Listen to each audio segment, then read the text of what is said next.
Welcome to Mysteries to Die For and this toe tag.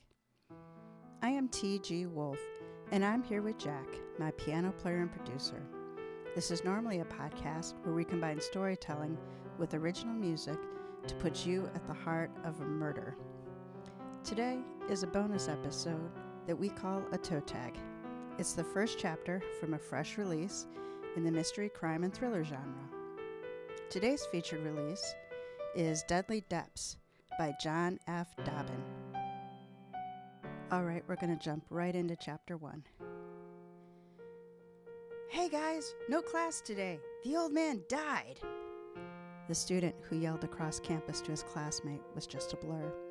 But to me, it stung. A dismissive epitaph for a man who had become like a father to me.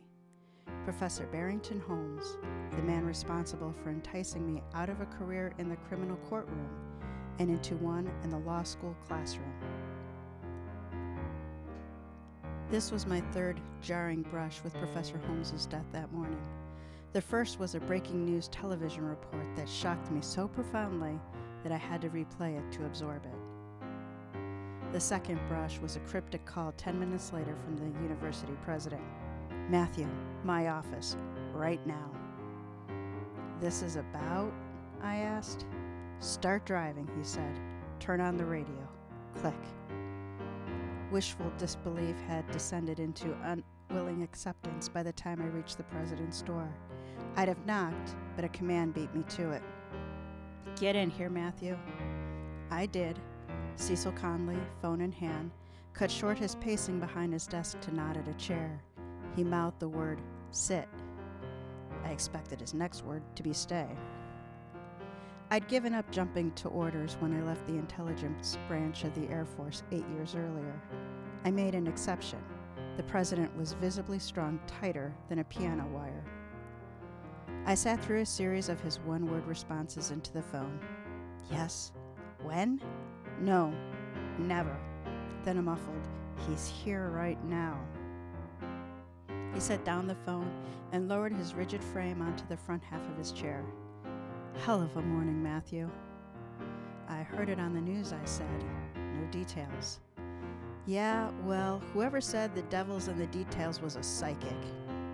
You mean a prophet, I said. He gave me a blank look. What? Nothing, I said. You summoned me. I'm here, Cecil, at 7 o'clock in the morning, and I'm as shocked about Professor Holmes's death as anyone outside of his family. But why did you... You two are close, he said, weren't you? That question set off more than I was ready for. So many thoughts at once. I had been one of those college students who casually slid down the prescribed pipes, cruising from summer vacation to fall break, to Christmas break, to spring break, and back to summer. Then, for no good reason I can remember, I took Professor Holmes's basic course in archaeology. It was the only course that fit into my schedule with no early morning classes. First lecture, about 25 students. I was the first one he called on with a question about the pre-assigned reading.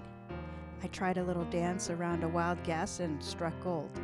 He smiled and nodded and said, "Thank you, Mr. Shane." I nearly threw my shoulder out, patting myself on the back. As we walked out of class, the professor casually walked out beside me. He put his arm on my shoulder and gave me a warm smile. I returned the smile. Clearly, my bluff dancer had snowed him. "Mr. Shane, you're a bright lad," he said. "Well, thank you, Professor. You've got a good reputation around here." "How do you..." I started to ask. "Nothing personal," he said. "I do a little research on all my students. Archaeology is not overwhelmingly popular. I like to analyze why my students take the course."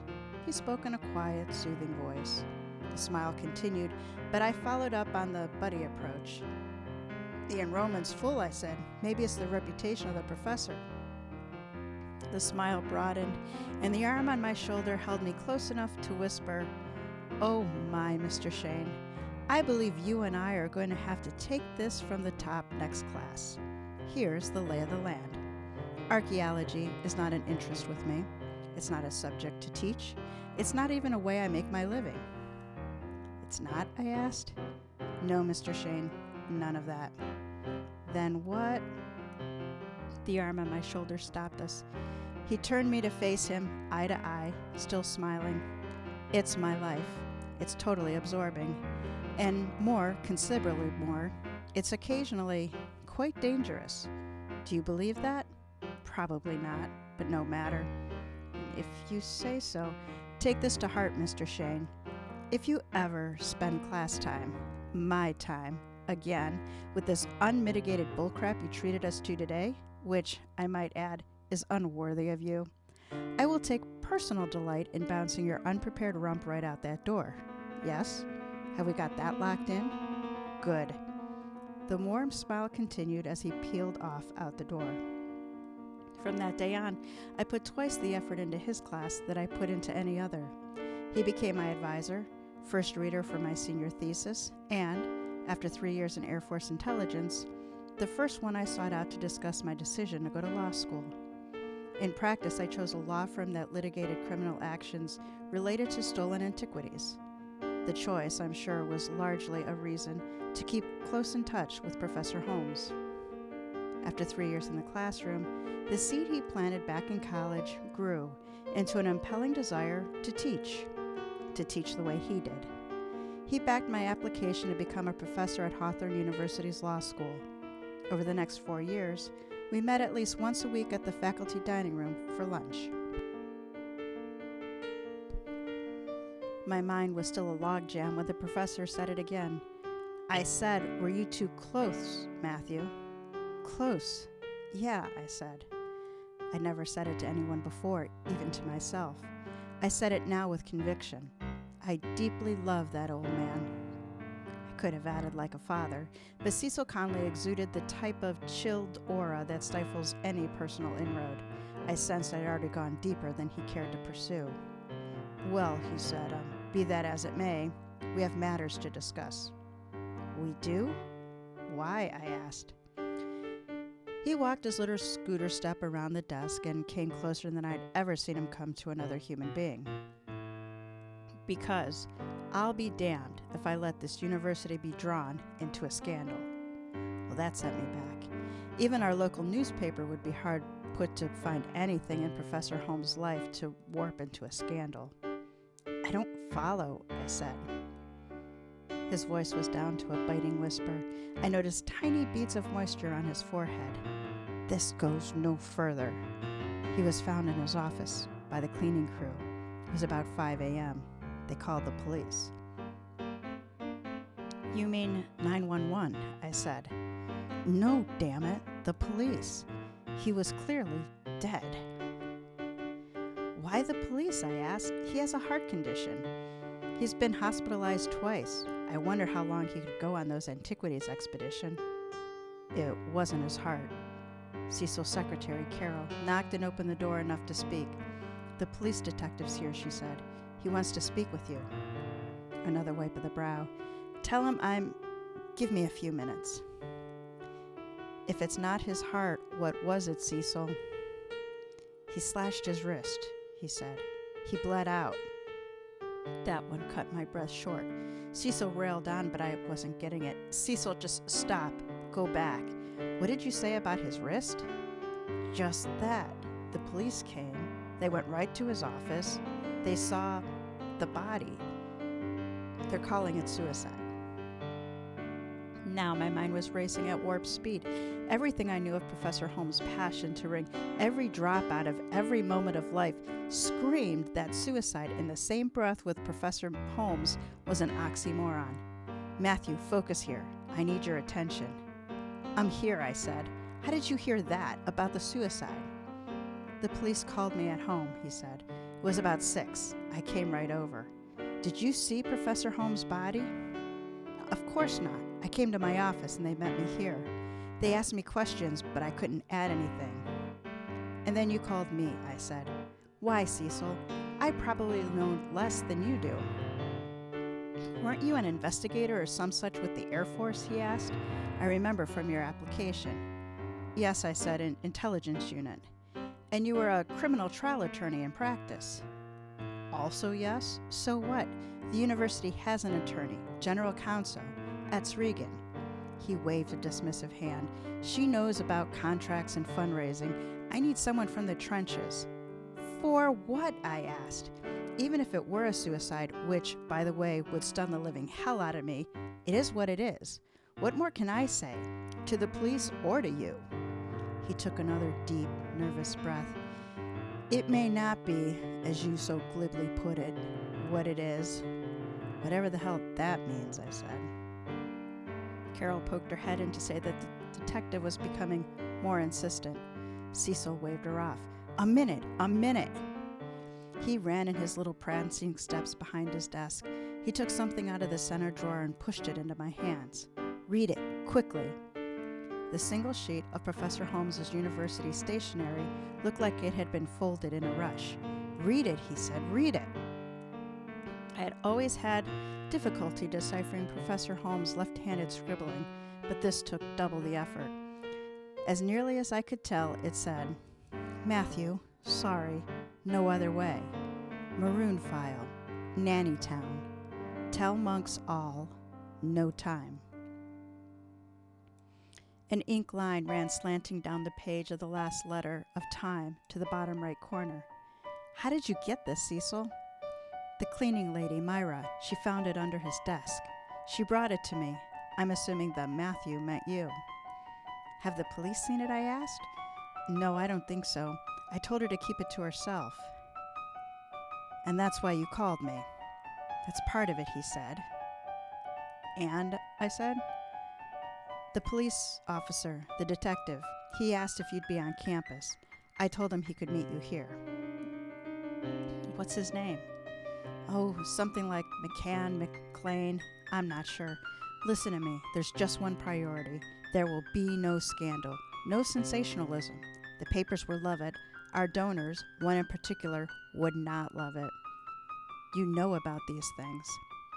I walked over to hand the letter back to Cecil. He pushed it away like it carried a virus. You keep it, he said. I don't want it around here. This could be evidence, I told him. If there's more to this, then all the more reason, he said. You handle it. I want you to take the lead on this, beginning with this detective. Hang on, Cecil. Let's be clear. I still felt as if I were bouncing off walls in a pitch-black room. There was no time to imply that either Cecil or the university or anyone else was my, quote, client, with all the obligations and attorney-client restrictions that the word would instantly produce. I never finished the thought. Cecil pushed a button. He rapsed into his intercom. Carol, send in the officer.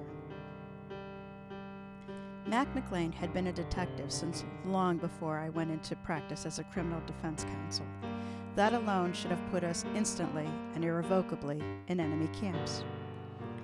It's hard to explain, but from the moment I first met him in the arresting office, testifying against my client in an antiquities theft prosecution, there was something in his crusty, upfront manner that struck a rare chord.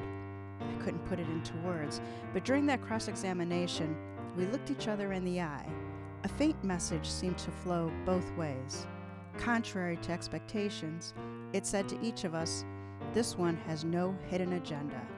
This one is real. That initial impression was fertile ground for a trust that just continued to grow deeper. It was an unlikely match, but over the years, Mac and I met a number of times, well out of the public eye, each to pick the brain of the other when a case ran one of us into a brick wall. More than once, a fresh look from the other's perspective had produced a chink in that brick wall that led to either a justified plea of guilty or dismissal of charges. That trust grew into a friendship that defied the odds. Cecil greeted Mac at the door. He quickly ushered him over to me. Mac and I gave each other our usual simple nod of recognition. Hell of a morning, Matt. I'm sorry to hear, he said. I hear this time it's personal. It is, Mac. In spades. Were you the first one in? No, he said. Detective Flynn took the call. Have you seen it for yourself? I just came from there, he said. First impression? He rubbed his forehead. Not a good sign. Right now I'm thinking something you don't want to hear. So I'm told, I said. You can guess my opinion on that. That's without seeing the body, he said. I shrugged. I knew it would be a heart twister. It also seemed unavoidable. I stood up and headed for the door. I let Matt go first, while I turned back to cut the cord that could affect my discussion with the police. Cecil, 2 things. You may have to talk to the police again. I don't know where this is going. 1 piece of advice is all you need from me. Tell the truth. All of it. No shading, no omissions. If you don't, it will sure as hell come back to bite you, and then you'll have the scandal on your hands. He patted over closer and whispered, "What about the, what I gave you?" "The truth," I said. "All of it." "But, damn it, Cecil, all of it." "Second thing, call University Counsel. Now. She needs a heads up." He seemed flummoxed and in need of one more push. "Tell her everything," I said. "She's your lawyer, Cecil, not me." All right, that is the first chapter of Deadly Depths by John F. Dobbyn. So Deadly Depths was released August 1st from Ocean View Publishing and is available from Amazon and other retailers. It's available in print, ebook, and audiobooks. So let's learn a little bit more about John. Best-selling author John F. Dobbyn, a graduate of Harvard College, Boston College Law School, and Harvard Law School, is a former professor of law at Villanova Law School, where he taught criminal, constitutional, and corporate law. Prior to his teaching career, Dobbyn practiced criminal and civil trial work. He is a frequent contributor to Ellery Queen's Mystery Magazine and Alfred Hitchcock's Mystery Magazine. And he is the author of 5 award-winning legal thrillers featuring Michael Knight and Lex Devlin. Dobbyn is a Boston native and now resides in Valley Forge, Pennsylvania, with his wife, Lois. Now for my review. Deadly Depths is a genre crosser. It can be found under amateur sleuth mystery and murder thriller. I would classify it as an adventure bookended by amateur sleuth. Archaeologist Barrington Barry Holmes is dead. With a slit wrist, the police rule it suicide. Holmes' protege, Matthew Shane, former Air Force intelligence and current professor of law, calls bullshit. The path to resolving Holmes' death puts him face-to-face with a voodoo curse, a notorious antiquities dealer, and a 350-year-old promise between the leader of the Aztec people and the famous Englishman, Captain Henry Morgan. Bottom line, Deadly Depths is for you if you like treasure hunts, a jumble of altruistic, self-serving, and devious characters, and murder of the lowest degree. So what are the strengths of this story? Well, there's several things to love about Deadly Depths. First in my book is the treasure-seeking adventure.